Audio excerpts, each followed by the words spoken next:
नमस्कार शिक्षक साथियों, स्वागत है आपका मेरे YouTube चैनल पर। जैसा कि आप सभी को पता है, कक्षा 1 से लेकर 8 की वार्षिक परीक्षाएं पूर्ण हो चुकी हैं और परीक्षा परिणाम बनाया जा रहा है।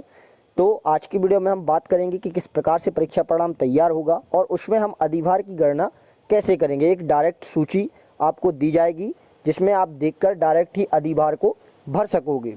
तो जैसा कि आप सभी को पता है, यदि हम कक्षा 1 और 2 की बात करें जो कि FLN कक्षाएँ हैं, तो यहाँ पर हमें जो हमारे तीसरे सप्ताह का आकलन है उसको भरना है। उसके अलावा हमें वार्षिक परीक्षा परिणाम में और कुछ नहीं भरना है। उसके केवल हमारे लिए जो दिया गया है, जो हमारे तीसरे सप्ताह का प्रपत्र है, वो हमें भरना है।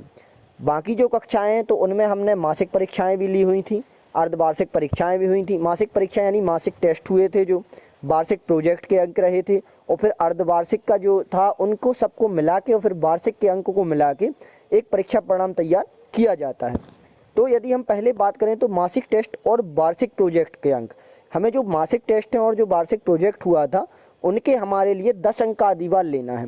तो मासिक टेस्ट 4 हुए थे तो 40 नंबर के मासिक टेस्ट रहेंगे, और यहाँ पर हमारे जो वार्षिक प्रोजेक्ट है 60 की हमारी थ्योरी रही थी और 40 का प्रोजेक्ट रहा था, तो 40 का यहाँ पर हमारा प्रोजेक्ट रहेगा। तो इसके हमें अधिभार की गणना कैसे करना है, तो यहाँ पर जो अधिकतम अंक है यानी जो प्राप्तांक है 40 है, यहाँ पर बच्चे को प्राप्त लिए हैं और यहाँ पर अधिभार की गणना की गई है। फिर उसके बाद पूर्णांक में उस अंक को दिया गया है।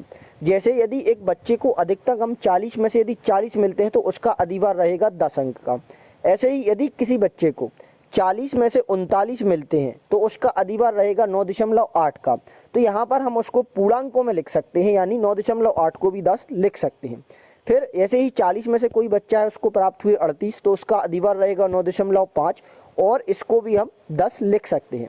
अब यदि किसी बच्चे को 40 में से 37 नंबर या 36 नंबर मिले हैं तो यहाँ पर उनका जो अधिभार रहेगा 9 अंक का रहेगा, तो इसको हमें 9 ही लिखना है।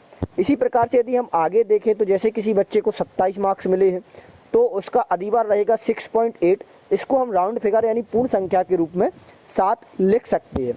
इसी प्रकार से यदि हम बात करें अर्धवार्षिक मूल्यांकन की, तो यहाँ पर हमें 20 अंक का अधिभार लेना है। तो यहाँ 60 में से हमें 20 अंक का अधिभार लेना है।